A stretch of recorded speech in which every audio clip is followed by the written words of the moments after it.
Welcome to competitive cracker. ഞാൻ അഞ്ജലി കൃഷ്ണൻ. നമുക്കിന്ന് കേട്ടിട്ട് സൈക്കോളജിയിൽ ചോദിച്ച കുറച്ച് PYQ ക്വസ്റ്റ്യൻസ് നോക്കാം. അതായത് K1, K2, K4 വളരെ ഉപകാരപ്രദമായിട്ടുള്ള ക്വസ്റ്റ്യൻസുകളാണ്.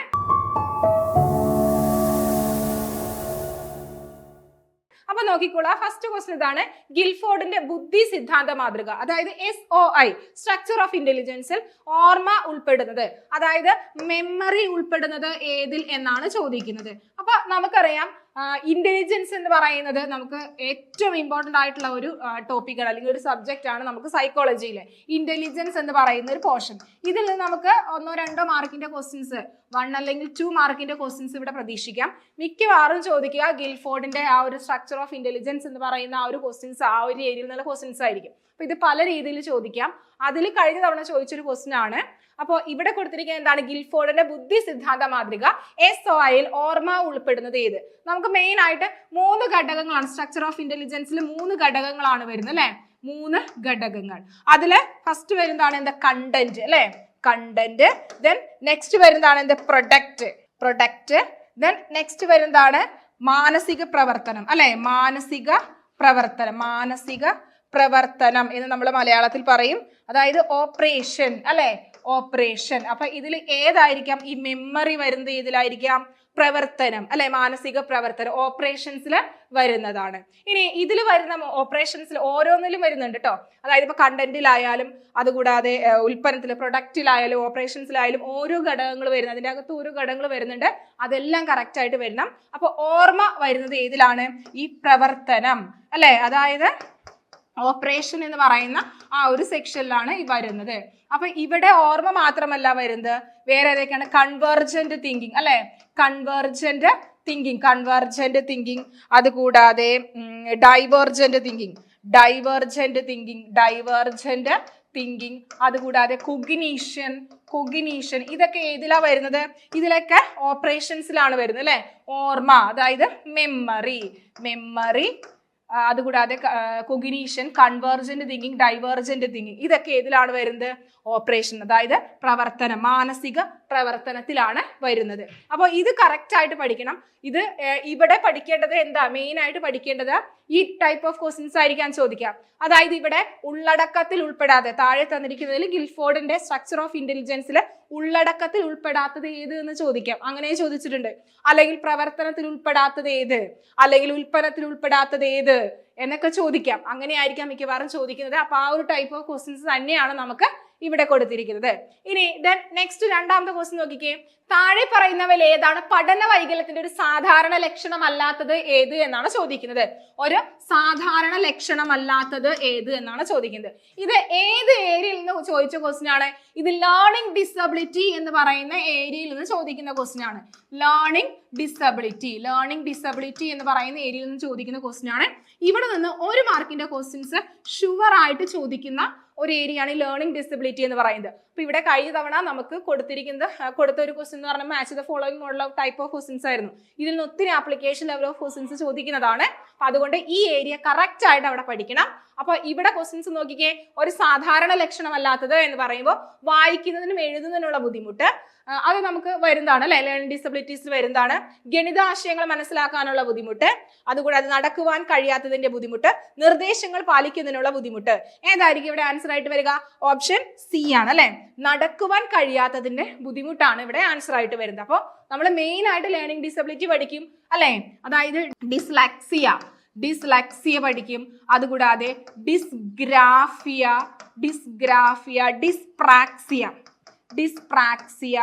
ഡിസ്കാൽക്കുലിയ, ഇങ്ങനെയൊക്കെ നമുക്ക് എന്താണ് മെയിൻ ആയിട്ട് നമ്മൾ കുറച്ചധികം മെയിൻ ആയിട്ടുള്ള ആ ഒരു ലേണിംഗ് ഡിസബിലിറ്റീസ് പഠിക്കും ഏതൊക്കെയാണെന്നുള്ളത്. അപ്പൊ നമുക്കറിയാം ഈ ഡിസ്ഗ്രാഫിയ എന്ന് പറയുന്നത് എന്താണ്? എഴുതുവാനായിട്ടുള്ള ബുദ്ധിമുട്ടാണ് അല്ലെ? എഴുതുവാനായിട്ടുള്ള ബുദ്ധിമുട്ട്. ഡിസ്ലെക്സിയ എന്ന് പറയുന്നത് വായനയാണ് അല്ലെ?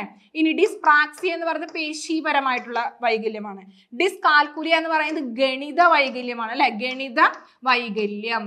അപ്പൊ ഇങ്ങനെ നമുക്ക് ഡയറക്റ്റ് ആയിട്ടല്ല, ആപ്ലിക്കേഷൻ ലെവൽ ഓഫ് ക്വസ്റ്റ്യൻസ് ഇതുമായിട്ട് റിലേറ്റ് ചെയ്ത് ചോദിക്കും. അതായത് ഇവിടെ ഒരു തവണയൊക്കെ അതിൽ പ്രീവിയസ് ഇയറിലൊക്കെ ചോദിച്ചൊരു ക്വസ്റ്റ്യൻ ആണ്. അതായത് ഒരു കുട്ടി ബെഡ് എന്ന് എഴുതുന്നതിന് പകരം ഡെബ് എന്ന് എഴുതി അല്ലെ? ബെഡ് എന്ന് എഴുതുന്നതിന് പകരം ഡെബ് എന്ന് എഴുതി. ഇത് എന്ത് തരം വൈകല്യമാണ് എന്നുള്ള ടൈപ്പ് ഓഫ് ക്വസ്റ്റ്യൻസ് ചോദിക്കാം. അപ്പോൾ അത് ഏത് തരം വൈകല്യമാണ്? ഇത് എഴുത്തുമായിട്ട് റിലേറ്റ് ചെയ്തുള്ള വൈകല്യമാണ് അല്ലെ, ഡിസ്ഗ്രാഫിയാണ്. പിന്നെ അതുകൂടാതെ ഒരു തവണ ചോദിച്ച ഒരു പ്രീവിയസ് ഇയർ ക്വസ്റ്റ്യൻ ആണ്.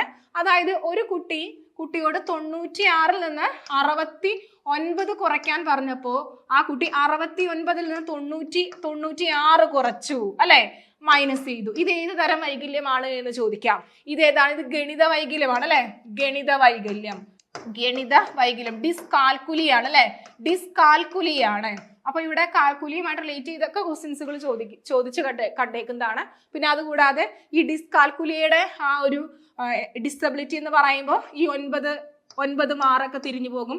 പ്ലസ് എന്താണ് ഇൻറ്റു ആവും, മൈനസ് എന്നുള്ളത് ഹരണം ചിഹ്നം.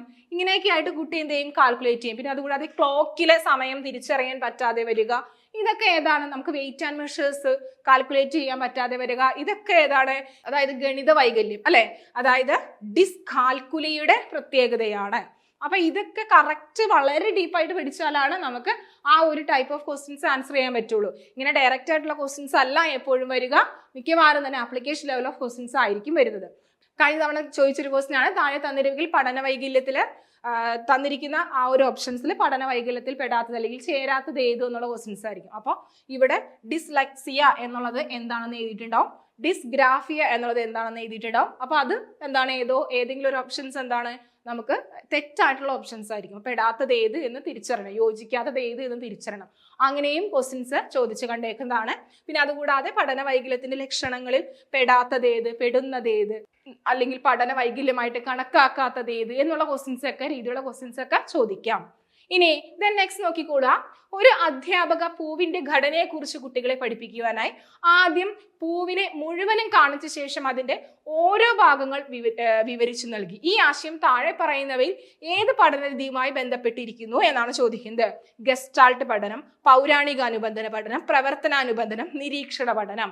ഏതായിരിക്കാം? ഇവിടെ ഒരു പൂവ് അല്ലെങ്കിൽ ഒരു ചെമ്പരത്തി പൂവ് എന്നൊക്കെ പറയുന്നതോടെ മനസ്സിലേക്ക് ആദ്യം ഓടി വരേണ്ടത് ഏതാണ്?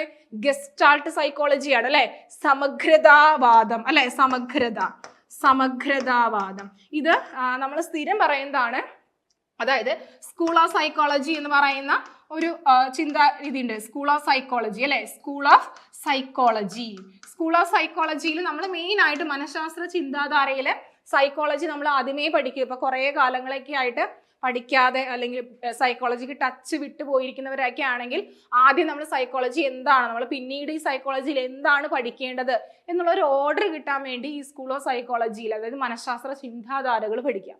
അപ്പോൾ അതിൽ വരുന്നതാണ് ഏറ്റവും പ്രധാനപ്പെട്ടതാണ് ഈ ഗസ്റ്റാൾട്ട് സൈക്കോളജി എന്ന് പറയുന്നത്, സമഗ്രതാവാദം എന്ന് പറയുന്നത്. അതായത് ഇവിടെ പറയുന്നത് എന്താണ് ഈ സമഗ്രതാവാദം എന്ന് പറയുമ്പോൾ ഗസ്റ്റാൾട്ട് സൈക്കോളജി, അതായത് അംശങ്ങളെക്കാൾ പ്രാധാന്യം എന്താണ്? അതിന്റെ സമഗ്രതയ്ക്കാണ് എന്നാണ് പറയുന്നത് അല്ലെ. അതായത് ഒരു കുട്ടി അല്ലെങ്കിൽ ഒരു സ്കൂളിലേക്ക്, ഒരു ക്ലാസ്സിലേക്ക് നമ്മളൊരു പൂവിനെ പറ്റി പഠിപ്പിക്കാൻ ചെല്ലുമ്പോൾ അവിടെ കുട്ടിക്ക് എന്താണ്? സമഗ്രമായിട്ടുള്ള ഒരു അറിവാണ് അവിടെ കുട്ടിക്ക് കിട്ടേണ്ടത് അല്ലെ. നമ്മൾ വെറുതെ പൂവിന് ഇങ്ങനെ 5 ഇതളുണ്ട്, ഒരു ചെമ്പരത്തി പൂവാണെങ്കിൽ അതിനൊരു 5 ഇതളുണ്ട്, അല്ലെങ്കിൽ ഇതിന് റെഡ് കളറാണെന്ന് പറയുന്നതിനേക്കാളും ഏറ്റവും ബെറ്റർ എന്താണ്? ആ ഒരു പൂവ് കൊണ്ട് കാണിച്ചു കൊടുക്കുക. എന്നിട്ട് പൂവിന്റെ ആ പൂവ് എന്താണ്? റെഡ് കളറാണ്, അതിന് 5 ഇതളുണ്ട് എന്നൊക്കെ പഠിപ്പിച്ചാൽ കറക്റ്റ് ആയിട്ട് കുട്ടികൾക്ക് ആ ഒരു പ്രോബ്ലം അല്ലെങ്കിൽ ആ ഒരു പ്രശ്നം അല്ലെങ്കിൽ ആ ഒരു ടോപ്പിക്ക് കറക്റ്റ് ആയിട്ട് കിട്ടും അല്ലെ. അപ്പൊ ആ ഒരു സിദ്ധാന്തം അല്ലെങ്കിൽ ആ ഒരു തിയറി അല്ലെങ്കിൽ അതിനെ പറയുന്നതാണ് എന്ത്? ഗസ്റ്റാൾട്ട് സിദ്ധാന്തം. അതായത് അംശങ്ങളെക്കാളും പ്രാധാന്യം എന്താണ്? അതിന്റെ സമഗ്രതയ്ക്കാണ് അല്ലെ. അതായത് ഹോൾ ആയിട്ടുള്ള ഒരു ഐഡിയക്കാണ് പ്രാധാന്യം. അപ്പോൾ ഇവിടെ നമ്മൾ മെയിൻ ആയിട്ട് ആ ഒരു ടൈപ്പ് ഓഫ് ക്വസ്റ്റ്യൻസ്, അതായത് സ്കൂൾ ഓഫ് സൈക്കോളജി എന്ന് പറയുന്ന ഏരിയയിൽ ചോദിച്ച ഒരു ക്വസ്റ്റ്യൻ ആണ്. കാരണം 1 മാർക്കിന്റെ ക്വസ്റ്റ്യൻസ് ഈ സ്കൂൾ ഓഫ് സൈക്കോളജി, മനഃശാസ്ത്ര ചിന്താധാര എന്ന് പറയുന്ന ഏരിയയിൽ നിന്ന് ചോദിക്കും. ആ ഒരു ഏരിയയിൽ നിന്ന് ചോദിച്ച ക്വസ്റ്റ്യന്റെ ആൻസർ ആണ് കേട്ടോ, ക്വസ്റ്റ്യൻ ആണിത്. അപ്പൊ ഇവിടെ നമ്മൾ സ്കൂൾ ഓഫ് സൈക്കോളജി പഠിക്കുമ്പോൾ ഗസ്റ്റാൾട്ട് സൈക്കോളജി മാത്രം പഠിച്ചാൽ പോരാ, അവിടെ ഏതൊക്കെയാ പഠിക്കേണ്ടത്? നമ്മൾ വ്യവഹാരവാദം അല്ലെ, ബിഹേവിയറിസം, ഹ്യൂമനിസം, സൈക്കോ അനാലിസിസ്, അതുകൂടാതെ സ്ട്രക്ചറലിസം, അങ്ങനെ ഒത്തിരി അധികം എന്താണ് സ്കൂൾ ഓഫ് സൈക്കോളജിസ്റ്റുകളെ പഠിക്കണം. അവിടെ പഠിക്കുമ്പോൾ ഏറ്റവും ആദ്യം ഓർക്കേണ്ടത് ഈ എന്താണ്, ഇപ്പൊ വ്യവഹാരവാദം അല്ലെങ്കിൽ ബിഹേവിയറിസം എന്ന് പറയുമ്പോൾ എന്താണെന്ന് പഠിക്കുക. ഇപ്പൊ ഗസ്റ്റാൾട്ട് സൈക്കോളജി ആണെങ്കിൽ എന്താണെന്ന് പഠിക്കുക. അതുകൂടാതെ അതുമായി ബന്ധപ്പെട്ട ഉപജ്ഞാതാക്കളും അതിന്റെ മെയിൻ ആയിട്ടുള്ള വക്താക്കൾ ഉണ്ടാകും. അതൊക്കെ ആരാന്ന് പഠിക്കുക. കഴിഞ്ഞ തവണ ചോദിച്ചത് താഴെ പറയുന്ന പ്രസ്താവനയിൽ ഗസ്റ്റാൾട്ട് സൈക്കോളജിയിൽ പെടുന്ന മനഃശാസ്ത്രജ്ഞർ പെടാത്തത് ഏത്, പെടുന്നവർ ഏത്, അല്ലെങ്കിൽ പെടാത്തത് ഏത് എന്നുള്ള രീതിയിലുള്ള ക്വസ്റ്റ്യൻസ് ആയിരിക്കാൻ ചോദിക്കുക. കഴിഞ്ഞ തവണ അങ്ങനെയാണ് ചോദിച്ചത്. അപ്പൊ അതുകൊണ്ട് തന്നെ മെയിൻ ആയിട്ട് എന്താണ്, രണ്ടാമതായിട്ട് നമ്മൾ എന്ത് പഠിക്കണം, ഇതിന്റെ വക്താക്കളെ മെയിൻ ആയിട്ട് ഉപജ്ഞതാക്കളെയും വക്താക്കളെയും അവിടെ പഠിച്ചു വെക്കണം. പിന്നെ ഇതുപോലുള്ള ആപ്ലിക്കേഷൻ ലെവൽ ഓഫ് ക്വസ്റ്റ്യൻസുകൾ നമ്മൾ എന്താണ് അപ്പിയർ ചെയ്യാനായിട്ട് പഠിക്കണം. പിന്നെ അത് കൂടാതെ ഇതുമായിട്ട് റിലേറ്റ് ചെയ്തിട്ടുള്ള തിയറീസുകൾ ഏതെല്ലാം എന്ന് പഠിക്കണം. അപ്പോൾ ഇവിടെ നോക്കുകയാണെങ്കിൽ ഗസ്റ്റാൾട്ട് സൈക്കോളജി, ഗസ്റ്റാൾട്ട് പഠനം എന്ന് പറയുമ്പോൾ ഇവിടെ 3 പേരെ നമ്മൾ ഓർക്കണം. കൊഫ്ക, കൊഹ്ലർ, വെർത്തീമർ എന്ന് പറയുന്ന 3 പേര് ഇവിടെ ഓർക്കണം. കൊഫ്ക, കൊഹ്ലർ, വെർത്തീമർ എന്ന് പറയുന്ന 3 പേരെ ഓർക്കണം. ഇതിന്റെ ഉപജ്ഞതാവ് എന്ന് പറയുന്നത് ആരാണ്? വെർത്തീമർ ആണ്. ഇനി അത് കൂടാതെ ഇവിടെ നെക്സ്റ്റ് പഠിച്ചു വെക്കേണ്ടത് ഇതുമായി ബന്ധപ്പെട്ട തിയറീസുകൾ ഏതെല്ലാം എന്ന് പഠിക്കണം. ഇതുമായിട്ട് ബന്ധപ്പെട്ട തിയറീസുകൾ ഏതെല്ലാം? ഇൻസൈറ്റ്ഫുൾ ലേണിംഗ് അല്ലെ, ഇൻസൈറ്റ്ഫുൾ ലേണിംഗ്, അതുകൂടാതെ ഫീൽഡ് തിയറി അല്ലെ, ഫീൽഡ് തിയറി. ഇതെന്താണ് മലയാളത്തിൽ പഠിക്കുകയാണെങ്കിൽ ഇൻസൈറ്റ്ഫുൾ ലേണിംഗ് എന്ന് പറയുമ്പോൾ അന്തർദൃഷ്ടി അല്ലെ, അന്തർദൃഷ്ടി പഠന സിദ്ധാന്തം. ഫീൽഡ് തിയറി എന്താണ്? ക്ഷേത്ര സിദ്ധാന്തം. ഇനി നെക്സ്റ്റ് വേറൊന്നു കൂടിയുണ്ട്, ഗസ്റ്റാൾട്ട് ലോസ്. ഇത്രയും ഈ 3 കാര്യങ്ങൾ നമ്മൾ എന്താണ് ഇവിടെ ഗസ്റ്റാൾട്ട് പഠിക്കുമ്പോൾ അവിടെ പഠിച്ചു വെക്കാം. അപ്പൊ അവിടെ ഗസ്റ്റാൾട്ട് ലോസ് ഒക്കെ law of proximity, law of closure എന്നൊക്കെ പറഞ്ഞ് ചോദിക്കുന്നതാണ്. ഇതൊക്കെ സ്ഥിരം, ഈ ഗസ്റ്റാൾട്ട് ലോസ് ഒക്കെ സ്ഥിരം ചോദിക്കുന്നതാണ് കേട്ടോ. അതുകൂടാതെ ക്ഷേത്ര സിദ്ധാന്തവുമായിട്ട് റിലേറ്റ് ചെയ്ത് ക്വസ്റ്റ്യൻസിൽ വന്നിട്ടുണ്ട്, ഇൻസൈറ്റ്ഫുൾ ലേണിംഗുമായിട്ട് റിലേറ്റ് ചെയ്ത് വന്നിട്ടുണ്ട്. അപ്പോൾ ഇത് കറക്റ്റ് ആയിട്ട് പഠിച്ചു പോകണം. ഇനി ദെൻ നെക്സ്റ്റ് ചോദിച്ച ഒരു ക്വസ്റ്റ്യൻസ് ഒന്നുകൂടെ പറയാം. അപ്പോൾ ദെൻ നെക്സ്റ്റ് ബാക്കിയുള്ള ഓപ്ഷൻസ് നോക്കിക്കേ. പൗരാണിക അനുബന്ധന സിദ്ധാന്തം എന്ന് പറയുമ്പോൾ ക്ലാസിക്കൽ കണ്ടീഷനിങ് എന്ന് പറയുമ്പോൾ ആരെയാണ് അവിടെ ഓർക്കേണ്ടത്? ആരുടെയാണ്? പാവ്ലോവിന്റെ ക്ലാസിക്കൽ കണ്ടീഷനിങ് അല്ലെ. ഇനി പ്രവർത്തനാനുബന്ധനം എന്താണ്? ഒപ്പറാൻഡ് കണ്ടീഷനിങ് എന്ന് പറയുമ്പോൾ സ്കിന്നറെയാണ് ഓർക്കേണ്ടത്. ഇവർ രണ്ടുപേരും ഏത് തിയറി, സ്കൂൾ ഓഫ് സൈക്കോളജിസ്റ്റുമായിട്ട് റിലേറ്റ് ചെയ്താണ്? ബിഹേവിയറിസവുമായിട്ട് റിലേറ്റ് ചെയ്താണ് വരുന്നത് അല്ലെ. ബിഹേവിയറിസവുമായിട്ട് റിലേറ്റ് ചെയ്താണ്. ഇവിടെയാണ് നമ്മൾ ലേണിംഗ് തിയറീസ് നമ്മൾ ഏതൊക്കെയാ പഠിക്കുന്നത്? പാവ്ലോവിന്റെ ക്ലാസിക്കൽ കണ്ടീഷനിങ്, അതുകൂടാതെ തോണ്ടേക്കിന്റെ ട്രയൽ ആൻഡ് എറർ, അതുകൂടാതെ ഒപ്പാറാൻഡ് കണ്ടീഷനിങ് അല്ലെ, സ്കിന്നറിന്റെ ഒപ്പാറാൻഡ് കണ്ടീഷനിങ്. ഇനി നിരീക്ഷണ പഠനം എന്ന് പറയുമ്പോൾ ആരുടെയാണ്? ആൽബർട്ട് ബന്ദുരുടെയാണ് അല്ലെ. ആൽബർട്ട് ബന്ദുരുടെ ബോബോഡോൾ എക്സ്പെരിമെന്റ് ഒക്കെ ഓർത്ത് വെക്കുക കേട്ടോ. ആൽബർട്ട് ബന്ദുരയുടെ ബോബോഡോൾ എക്സ്പെരിമെന്റ് ഒക്കെ ഓർത്ത് വെക്കുക. ഇതൊക്കെ നമുക്ക് കൊഗ്നിറ്റീവ് ഇതുമായിട്ട് റിലേറ്റ് ചെയ്ത് വരുന്ന തിയറിയാണിത്. ഓക്കെ, അപ്പൊ ഇങ്ങനെ ഓരോ തിയറീസും നമ്മൾ തിരിച്ച് പഠിക്കണം. ഇത് ഏത് സ്കൂൾ ഓഫ് സൈക്കോളജിയിൽ വരുന്നതാണ് എന്ന് പഠിക്കണം. ഇനി നെക്സ്റ്റ് നോക്കിക്കോളാം. ഒരു കുട്ടി ഒരു ഫോൺ നമ്പർ പലതവണ ആവർത്തിച്ച് പറഞ്ഞ് ഓർമ്മയിൽ നിലനിർത്താൻ ശ്രമിക്കുന്നു. ഇത് ഏതിനുള്ള ഉദാഹരണമാണ്? നമുക്ക് ഈസി ആയിട്ട് പറയാൻ സാധിക്കും. Organisation, elaboration, rehearsal, discovery learning. ഏതായിരിക്കാം? അതായത് ഓർമ്മയിൽ നിലനിർത്താൻ ശ്രമിക്കുകയാണ് ആ ഒരു ഫോൺ നമ്പർ പലതവണ ആവർത്തിച്ച് പറയണം അല്ലെ. 95 അല്ലെങ്കിൽ 8275 എന്നൊക്കെ പറഞ്ഞ ഇങ്ങനെ രണ്ട് നമ്പർ വെച്ച് ആവർത്തിച്ച് പറയുമ്പോൾ അതെന്തായിരിക്കാം? റിഹേഴ്സൽ അല്ലെ. റിഹേഴ്സൽ ആണ് അവിടെ വരുന്നത്. ഇനി നെക്സ്റ്റ്, മടിയൻ പ്രായം എന്നറിയപ്പെടുന്ന കാലഘട്ടം സാധാരണയായി ഏത് പ്രായഭാഗത്തെയാണ് സൂചിപ്പിക്കുന്നത് എന്നാണ് ചോദിക്കുന്നത്. ആദ്യകാല ബാല്യം, പിൽക്കാല ബാല്യം, കൗമാരം, ശൈശവം. മടിയൻ പ്രായം എന്ന് പറയുമ്പോൾ എന്താണ്? സ്ലോപ്പി ഏജ് അല്ലെ. സ്ലോപ്പി ഏജ് എന്ന് പറയുമ്പോൾ തന്നെ നമ്മുടെ മനസ്സിലേക്ക് വരും ഏതാണ്? പിൽക്കാല ബാല്യം അല്ലെ. ഓപ്ഷൻ ബി ആണ് അവിടെ ആൻസർ ആയിട്ട് വരുന്നത്. അപ്പൊ നമുക്കറിയാം, നമുക്ക് മെയിൻ ആയിട്ട് നമ്മുടെ ആ ഒരു ഗ്രോത്ത് ആൻഡ് ഡെവലപ്മെന്റ് എന്ന് പറയുന്ന സെക്ഷനിൽ നമ്മൾ ഡെവലപ്മെന്റൽ സ്റ്റേജസുകൾ നമ്മൾ പഠിക്കണം. അതായത് നമുക്ക് ആ ഒരു ബാല്യകാലം, അതുകൂടെ ശൈശവം, ബാല്യകാലം തന്നെ 3 രീതിയിലുണ്ട്. ആദ്യകാല ബാല്യം, മധ്യകാല ബാല്യം, പിൽക്കാല ബാല്യം അല്ലെ. അതായത് നമുക്ക് ബാല്യകാലത്തിന്റെ വയസ്സും കറക്റ്റ് ആയിട്ട് പഠിക്കണം കേട്ടോ. അതായത് ഏർലി ചൈൽഡ്ഹുഡ്, അതുകൂടാതെ മിഡിൽ ചൈൽഡ്ഹുഡ്, ലേറ്റർ ചൈൽഡ്ഹുഡ്. ഇതിൽ നമുക്ക് എന്താണ്? പിൽക്കാല ബാല്യം എന്ന് പറയുന്നത് ലേറ്റർ ചൈൽഡ്ഹുഡ് ആണ്. അതിന്റെ ഒരു പ്രത്യേകത എന്ന് പറയുന്നത് എന്താണ്? സ്ലോപ്പി ഏജ്, മടിയൻ പ്രായം എന്നാണ് പറയുന്നത്. അതായത് സ്വന്തം എന്താണ് ശരീരത്തെ പറ്റിയോ അല്ലെങ്കിൽ സ്വന്തമായിട്ടുള്ള ആ ഒരു ഇതിനെ പറ്റിയോ പ്രവർത്തനത്തിനെ പറ്റിയോ ഒന്നും എന്താണ് വലിയ ചിന്തയൊന്നുമില്ല, വലിയ ആ ഒരു തോട്ടൊന്നും ഇല്ലാത്തൊരു കാലഘട്ടമാണ്. അതിനെയാണ് നമ്മൾ മടിയൻ പ്രായം, അല്ലെങ്കിൽ ആ ഒരു പ്രായത്തിനെയാണ് നമ്മൾ ആ പ്രായം കടന്നു പോകുന്നതിനെയാണ് നമ്മൾ പിൽക്കാല ബാല്യം എന്ന് പറയുന്നത്. അപ്പൊ നമ്മൾ ഓരോ കാലത്തിന്റെയും ആദ്യകാല ബാല്യമായാലും മധ്യകാല ബാല്യമായാലും പിൽക്കാല ബാല്യയിലും അതിന്റെ പ്രത്യേകതകൾ കറക്റ്റായിട്ട് പഠിച്ചു പോകണം. ഇവിടെ ഇതല്ലാതെ ഒത്തിരി പ്രത്യേകതകൾ നമുക്ക് പറയാൻ സാധിക്കും അല്ലെ. ഇപ്പൊ കൗമാരത്തിന്റെ ആയാലും ശൈശവത്തിന്റെ ഒക്കെ ആയാലും ഒത്തിരി പ്രത്യേകതകൾ നമുക്ക് ഇവിടെ പറയാനായിട്ട് സാധിക്കും. ഇതെല്ലാം കറക്റ്റ് ആയിട്ട് അവിടെ പഠിച്ചു പോകണം. അപ്പൊ ഓരോന്നിന്റെ പ്രത്യേകതകൾ കറക്റ്റ് ആയിട്ട് ഇവിടെ പഠിച്ചു പോകണം. പിന്നെ ബാക്കി എന്തൊക്കെയാണ് ഇവിടെ പിൽക്കാല ബാല്യത്തിന്റെ പ്രത്യേകത, ലേറ്റർ ചൈൽഡ്ഹുഡിന്റെ പ്രത്യേകത എന്ന് പറയുമ്പോൾ എന്തൊക്കെയായിരിക്കാം? അതായത് നമുക്ക് വൈകാരിക പ്രകടനം കുറച്ചുകൂടി എന്താവും, അവിടെ സ്ഥിരമാകും അല്ലെ, സ്ഥിരത വരും. വൈകാരിക പ്രകടനം കുറച്ചുകൂടി എന്താണ്, സ്ഥിരത കൈവരും അല്ലെ, സ്ഥിരത കൈവരും. പിന്നെ അതുകൂടാതെ വീരാരാധന അല്ലെ, വീരാരാധന പ്രകടമാകും. പിന്നെ അതുകൂടാതെ കുറച്ചുകൂടി എന്താണ്, യുക്തിപൂർവം കുറച്ചുകൂടി എന്താണ്, ചിന്തിക്കാനായിട്ട് തുടങ്ങും അല്ലെങ്കിൽ പ്രവർത്തിക്കാനായിട്ട് തുടങ്ങും. പിന്നെ അതുകൂടാതെ വേറെ എന്തൊക്കെയാണ് ഇതിന്റെ പ്രത്യേകതയായിട്ട് വരുന്നത്? പിന്നെ നെക്സ്റ്റ് വരുന്നത് ശാസ്ത്രബോധം കുറച്ചുകൂടി എന്ത് ചെയ്യും, അവിടെ വർദ്ധിക്കും, ശാസ്ത്രബോധം. പിന്നെ അതുകൂടാതെ പീർ ഗ്രൂപ്പിന്, സമപ്രായക്കാരോട് കുറച്ചുകൂടി എന്താണ്, പ്രാധാന്യം. പീർ ഗ്രൂപ്പ്, അതായത് സമപ്രായക്കാരോട് നല്ല അല്ലെങ്കിൽ സമപ്രായക്കാരുമായിട്ട് കളിക്കുക, ഇതൊക്കെ ആയിരിക്കും അവരുടെ ആ ഒരു മെയിൻ ആയിട്ടുള്ള ഒരു ആക്ടിവിറ്റി എന്ന് പറയുന്നത്. അപ്പൊ ഇത് കറക്റ്റ് ആയിട്ട് ഓർത്ത് വയ്ക്കണം. മടിയൻ പ്രായം, സ്ലോപ്പി ഏജ് എന്ന് പറയുന്നത് ഏതിലാണ്, പിൽക്കാല ബാല്യത്തിലാണ്. ഇതുപോലെ തന്നെ നമുക്ക് ഓരോ ശൈശവത്തിന്റെ ആയാലും പ്രത്യേകത എന്താണ്, അല്ലെങ്കിൽ ആദ്യകാല ബാല്യത്തിനെ എന്താണ് വിളിക്കുന്നത്, അല്ലെങ്കിൽ മിഡിൽ ഏജസിന്റെ പ്രത്യേകത എന്താണ് എന്ന് കറക്റ്റ് ആയിട്ട് ഇവിടെ പഠിച്ചു വെച്ചാലാണ് ഈ ടൈപ്പ് ഓഫ് ക്വസ്റ്റ്യൻസ് അവിടെ ആൻസർ ചെയ്യാൻ പറ്റുള്ളൂ. അപ്പൊ ഇത് വരുന്നത് നമുക്ക് ഡെവലപ്മെന്റ്, ഗ്രോത്ത് ആൻഡ് ഡെവലപ്മെന്റ് എന്ന് പറയുന്ന സെക്ഷനിൽ നിന്ന് ചോദിക്കുന്ന ഒരു ക്വസ്റ്റ്യൻ ആണ്.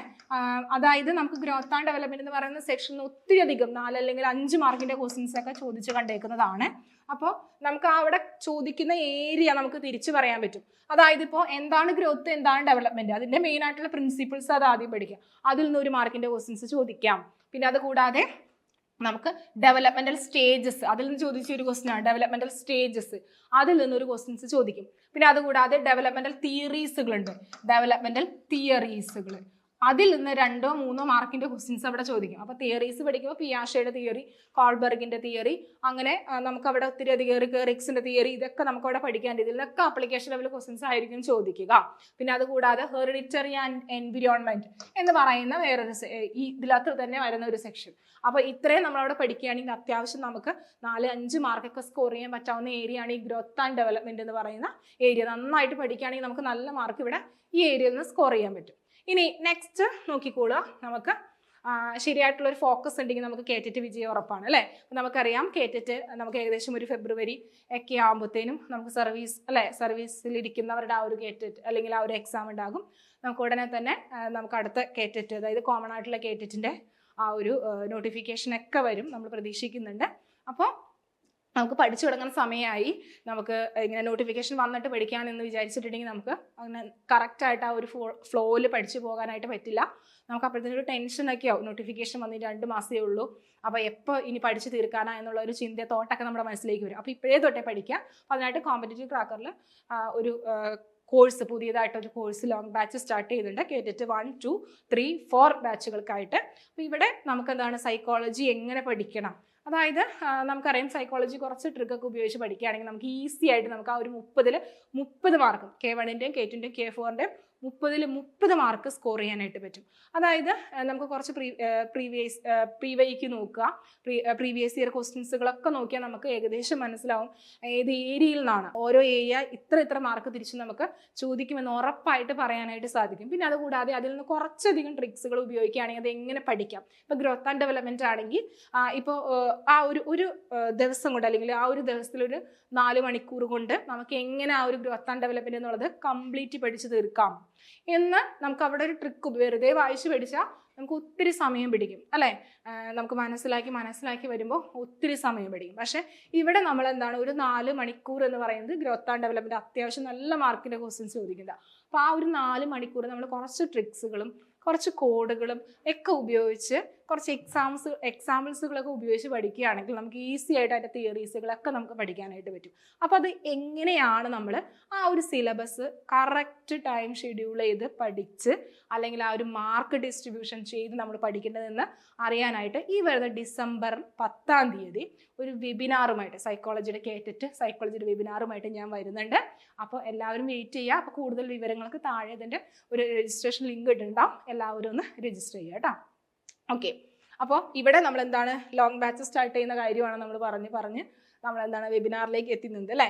അപ്പോൾ ഇവിടെ എന്താ നമുക്ക് ആസ് യൂഷ്വൽ ഉള്ള പോലെ തന്നെ റെക്കോർഡിംഗ് ക്ലാസ്സുകൾ, അതുകൂടാതെ PDF നോട്ട്സുകൾ, എക്സാംസുകൾ, അതുകൂടാതെ നമുക്ക് എന്താണ് വീക്കിലി ലൈവ് ക്ലാസ്സുകൾ, എല്ലാ സബ്ജക്റ്റും ലൈവ് ക്ലാസ്സുകളുടെ വീക്കിലി, അതുകൂടാതെ എക്സാംസുകളും അവൈലബിൾ ആണ്. പിന്നെ നമുക്ക് മെയിൻ എക്സാംസ് ഒക്കെ അടുക്കാറാകുമ്പോൾ നമുക്ക് മോഡൽ എക്സാംസുകൾ എല്ലാം തന്നെ അവൈലബിൾ ആണ്. അപ്പോൾ കൂടുതൽ വിവരങ്ങൾ കോൺടാക്ട് ചെയ്യുക 8589083568. ഇനി അപ്പോൾ നെക്സ്റ്റ് ക്വസ്റ്റ്യൻ നോക്കിക്കോളാം. കുട്ടിക്കാലത്തെ വൈകാരിക വികസനത്തെ ഏറ്റവും ശക്തമായി സ്വാധീനിക്കുന്ന ഘടകം ഏത് എന്നാണ് ചോദിക്കുന്നത് അല്ലേ. കുട്ടിക്കാലത്തെ വൈകാരിക വികസനം എന്ന് പറയുമ്പോൾ ഏതാണ്? ഇമോഷണൽ ഡെവലപ്മെന്റ് ഏറ്റവും ശക്തമായി സ്വാധീനിക്കുന്ന ഘടകം എന്ന് പറയുമ്പോൾ ഏതായിരിക്കാം മെയിനായിട്ട് വരുന്നത്? മാതാപിതാക്കൾ അല്ലെ. മാതാപിതാക്കളുടെ ഇടപെടലും പരിചരണമാണ് വൈകാരിക വികസനത്തെ ഏറ്റവും ശക്തമായി സ്വാധീനിക്കുന്നത്. അപ്പൊ നമുക്ക് ശൈശവകാലത്തിലേക്കൊക്കെ വരുമ്പോൾ ആദ്യത്തെ അല്ലെങ്കിൽ കുട്ടി ഒരു സാമൂഹ്യ ബന്ധം അല്ലെങ്കിൽ സാമൂഹ്യ ബോധം ഉണ്ടാക്കിയെടുക്കുന്നത് ഏതിലും അല്ലെങ്കിൽ ആദ്യത്തെ ഒരു ഇതെന്ന് പറയുന്നത് അമ്മയാണ് അല്ലെ. അമ്മയിൽ നിന്നാണ് കുട്ടി എന്താണ് എല്ലാവരും പഠിച്ചെടുക്കുന്നത് അല്ലെ. ഒരു സാമൂഹ്യ ബോധം ഇതൊക്കെ ഉണ്ടാക്കിയെടുക്കുന്നത് അമ്മയിൽ നിന്നാണ്. അപ്പോൾ അതിൽ നമ്മുടെ ആ ഒരു മാതാപിതാക്കൾ അല്ലെങ്കിൽ വീട് ഇതൊക്കെ തന്നെയാണ് കുട്ടികളുടെ ആദ്യത്തെ ഇമോഷണലി ആയാലും വികസനത്തെ ആയാലും അതുകൂടാതെ സോഷ്യലി ആയാലും ഏറ്റവും നല്ല രീതിയിൽ സ്വാധീനിക്കുന്ന ഘടകം എന്ന് പറയുന്നത് കുടുംബവും മാതാപിതാക്കളും അവരുടെ ആ ഒരു ഇടപഴകലുമാണ്. ഇനി നെക്സ്റ്റ്, ചങ്കിങ് എന്ന പദം താഴെ പറയുന്നവയിൽ ഏതുമായി ബന്ധപ്പെട്ടിരിക്കുന്നു? നമുക്കറിയാം ഇത് ഏത് ഏരിയയിൽ നിന്ന് ചോദിക്കുന്ന ക്വസ്റ്റ്യൻ ആണെന്ന് നമുക്ക് പറയാം. ഓക്കെ, അപ്പൊ ഇതിന്റെ ആൻസർ നോക്കിക്കേ. ശ്രദ്ധ, ഓർമ്മ, ചിന്ത, വികാരം. ഏതായിരിക്കും അവിടെ? ഓർമ്മ അല്ലെ. മെമ്മറി എന്ന് പറയുന്ന ഏരിയയിൽ നിന്നാണ്. മെമ്മറി, അതായത് നമുക്കറിയാം ഈ ചങ്കിങ് എന്ന് പറയുമ്പോൾ ശരിക്കും പറഞ്ഞാൽ എന്താണ്? ഇത് നിമോണിക് തന്ത്രം അല്ലെ. നിമോണിക് തന്ത്രത്തിൽ വരുന്നതാണ്, നിമോണിക് ടെക്നിക്സ്. അപ്പോൾ ഇത് ശരിക്കും പറഞ്ഞിട്ടുണ്ടെങ്കിൽ ഓർമ്മ, മറവി, നിമോണിക് തന്ത്രം, പരിശീലന സംക്രമണം. ഇത് ഒറ്റ ഒരു സെക്ഷൻ ആയിട്ട് നമ്മൾ പഠിച്ചു തീർക്കേണ്ടതാണ്. ഇതിൽ നിന്ന് ഒന്നെങ്കിൽ ഓർമ്മ എന്ന് പറയുന്ന ഏരിയയിൽ നിന്നുള്ള ക്വസ്റ്റ്യൻ ആയിരിക്കും, അല്ലെങ്കിൽ മറവി, നിമോണിക് തന്ത്രം, അല്ലെങ്കിൽ പരിശീലന സംക്രമണം. ഇതുള്ള രീതിയിലുള്ള ക്വസ്റ്റ്യൻസ് 1 മാർക്കിന്റെ ക്വസ്റ്റ്യൻസുകൾ ചോദിച്ച് കണ്ടേക്കുന്നതാണ്. അപ്പൊ K4 ആണെങ്കിൽ സ്ഥിരമായിട്ട് ചോദിക്കുന്നതാണ് ഈ ഓർമ്മ എന്നുള്ള രീതിയിലും മറവി എന്നുള്ള ആ ഒരു സെക്ഷനിൽ നിന്നൊക്കെ ചോദിക്കും. അപ്പൊ നമുക്കറിയാം short time memory, long time memory, ഇതിൽ നിന്നൊക്കെ ക്വസ്റ്റ്യൻസ് ചോദിക്കും കേട്ടോ. ആ ഒരു ഏരിയയിൽ നിന്നൊക്കെ ക്വസ്റ്റ്യൻസ് ചോദിച്ചു കണ്ടേക്കുന്നതാണ്. അപ്പൊ ഈ ചങ്കിങ് എന്ന് പറയുമ്പോൾ എന്താണത് വരുന്നത്? ചങ്കിങ് എന്ന് പറയുമ്പോൾ നിങ്ങൾക്കറിയാം, ഇപ്പൊ നമ്മളൊരു പദം പഠിച്ചു അല്ലെ, അല്ലെങ്കിൽ ഒരു നമ്പർ പഠിച്ചു. അപ്പൊ ആ നമ്പർ പഠിക്കുമ്പോൾ അതിന് എന്താണ്, ഇപ്പോൾ ഒരു 10 അക്കമുള്ള ഒരു ഫോൺ നമ്പർ ആണെന്ന് വിചാരിക്കുക. അപ്പോൾ ഈ ഫോൺ നമ്പർ പഠിക്കാൻ വേണ്ടി നമ്മൾ രണ്ട് സംഖ്യയായിട്ട് നമ്മൾ എന്ത് ചെയ്യുന്നുണ്ട്? അതിനെ തിരിച്ച് പഠിക്കും അല്ലേ. ഇപ്പം 958762 എന്നൊക്കെ പറഞ്ഞ് നമ്മൾ തിരിച്ച് പഠിക്കും. ആ ഒരു ടെക്നിക്കിനെയാണ് നമ്മൾ എന്ത് വിളിക്കുന്നത്? ചങ്കിങ് എന്ന് പറയുന്നത്. അപ്പോൾ ഈ നിമോണിക് തന്ത്രത്തിൽ ഒത്തിരി എന്താണ് ടെക്നിക്സ് ഉണ്ട്.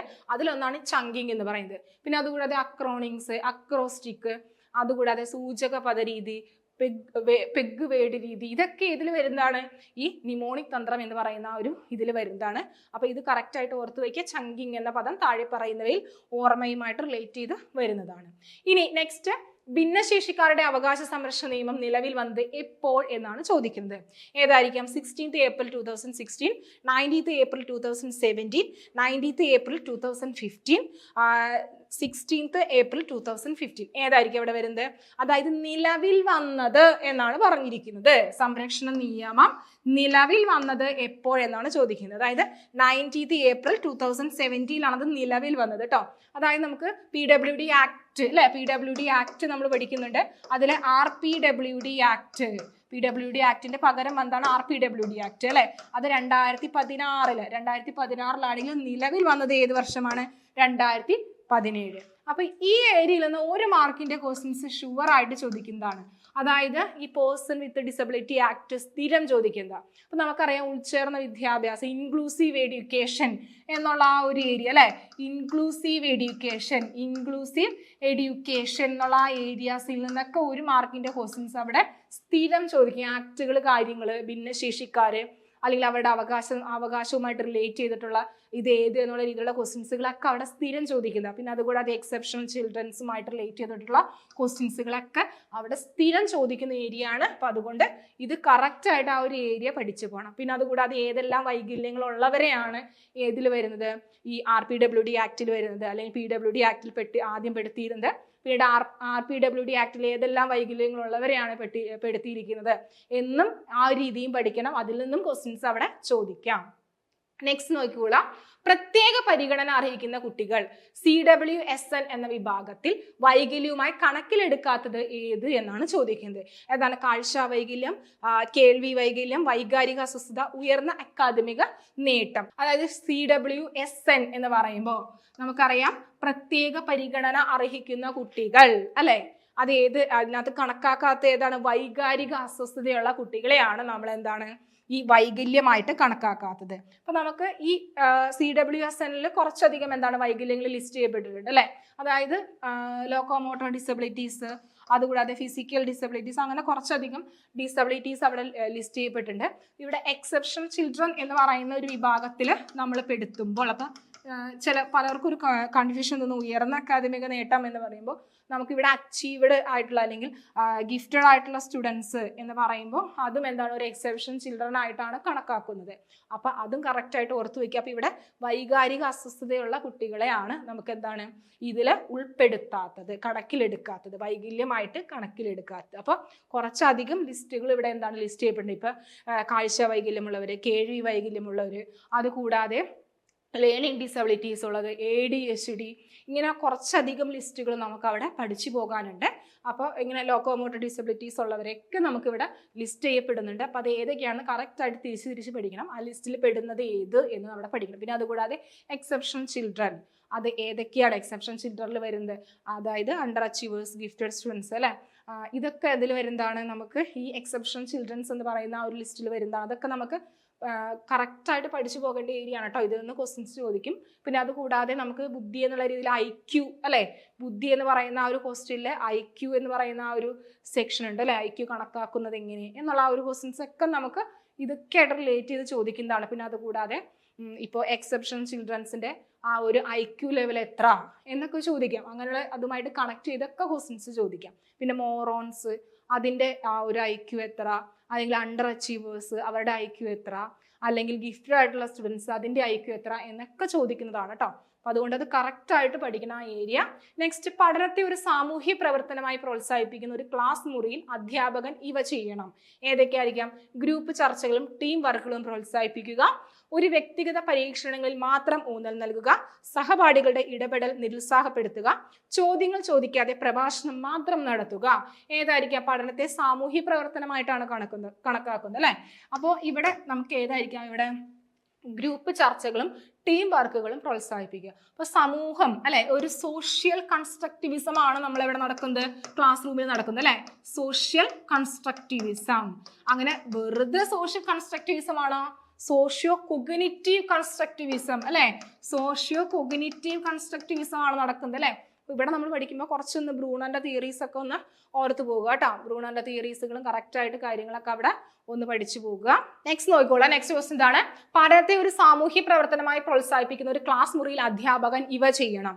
ഏതാണ്? ഗ്രൂപ്പ് ചർച്ചകളും ടീം വർക്കുകളും പ്രോത്സാഹിപ്പിക്കുക, വ്യക്തിഗത പരീക്ഷണങ്ങളിൽ മാത്രം ഊന്നൽ നൽകുക, സഹപാഠികളുടെ ഇടപെടൽ നിരുത്സാഹപ്പെടുത്തുക, ചോദ്യങ്ങൾ ചോദിക്കാതെ പ്രഭാഷണം മാത്രം നടത്തുക. അപ്പൊ ഇവിടെ സാമൂഹ്യ പ്രവർത്തനമായിട്ട് കണക്കാക്കുന്നു എന്നാണ് പറഞ്ഞിരിക്കുന്നത് അല്ലെ. അപ്പൊ അവിടെ എന്തായിരിക്കാം? ഗ്രൂപ്പ് ചർച്ചകളും ടീം വർക്കുകളും. നമുക്ക് അറിയാം ഇപ്പോഴത്തെ ആസ് എ ക്ലാസ് റൂം അവിടെ എന്താ നടക്കുന്നത്? ഒരു സോഷ്യൽ അല്ലെ, സോഷ്യൽ ലേണിംഗ് ആണ് നടക്കുന്നത് അല്ലെ. സോഷ്യൽ ലേണിംഗ് അവിടെ എന്താണ്? ഒരു സോഷ്യൽ കൺസ്ട്രക്റ്റിവിസം അല്ലെ. എന്ത് സോഷ്യൽ കൺസ്ട്രക്റ്റിവിസം ആണ്? വെറുതെ ഉള്ളൊരു സോഷ്യൽ കൺസ്ട്രക്റ്റിവിസം ആണോ? അല്ല, എന്താണ് സോഷ്യോ കൊഗ്നിറ്റീവ് കൺസ്ട്രക്റ്റിവിസം ആണ് നടക്കുന്നത് അല്ലെ. സോഷ്യോ കൊഗ്നിറ്റീവ് കൺസ്ട്രക്റ്റിവിസം ആണ് നടക്കുന്നത്. സോഷ്യോ കൊഗ്നിറ്റീവ് കൺസ്ട്രക്റ്റിവിസം ആണ് അവിടെ നടക്കുന്നത്. അപ്പൊ ഇതൊക്കെ പഠിക്കുമ്പോൾ നമുക്ക് എന്താണ് ഇവിടെ വൈഗോട്സ്കി ഒക്കെ നമുക്ക് ഓർത്ത് വെക്കാൻ സാധിക്കും. അതായത് കൊളാബറേറ്റീവ് ലേണിംഗ്, കോപ്പറേറ്റീവ് ലേണിംഗ്, ഇതൊക്കെ നമുക്ക് അവിടെ ഒന്ന് ജസ്റ്റ് ഒന്ന് ഓർത്ത് വെക്കുകയാണെങ്കിൽ ഈ ഗ്രൂപ്പ് ചർച്ച, ടീം വർക്ക്, ഇതൊക്കെ പ്രോത്സാഹിപ്പിക്കലാണ് അവിടെ വരുന്നത് അല്ലെ. അപ്പൊ ഇത് കറക്റ്റ് ആയിട്ട് ഓർത്ത് പോകണം. നമുക്ക് ഇത്രയല്ല ക്വസ്റ്റ്യൻസുകൾ വരുന്നത്. അപ്പോൾ നമുക്ക് എങ്ങനെയാണ് നമ്മളൊരു ക്വസ്റ്റ്യൻസിനെ അപ്പിയർ ചെയ്യേണ്ടത്, എങ്ങനെയാണ് നമുക്ക് ആൻസറിലേക്ക് എത്താം, ഏത് ഏരിയയിൽ നിന്ന് ചോദിക്കും, അപ്പോൾ അങ്ങനെയുള്ള ഒരു കുറച്ചധികം ക്വസ്റ്റ്യൻസുകളൊക്കെ ആയിട്ട് നമുക്ക് നെക്സ്റ്റ് പാർട്ടിൽ നമുക്ക് കാണാം. അപ്പോൾ വീഡിയോ ഇഷ്ടമായെങ്കിൽ ലൈക്ക് ചെയ്യുക, ഷെയർ ചെയ്യുക, സബ്സ്ക്രൈബ് ചെയ്യുക. പിന്നെ അതുകൂടാതെ വെബിനാറിൻ്റെ കാര്യം മറക്കരുത്. ഡിസംബർ 10 വെബിനാർ വരുന്നത്. അവിടെ നമുക്കൊരു 30 മാർക്ക് എങ്ങനെ ഈസി ആയിട്ട് സ്കോർ ചെയ്യാം എന്ന് നമുക്ക് ഡിസ്കസ് ചെയ്യാം. Thank you.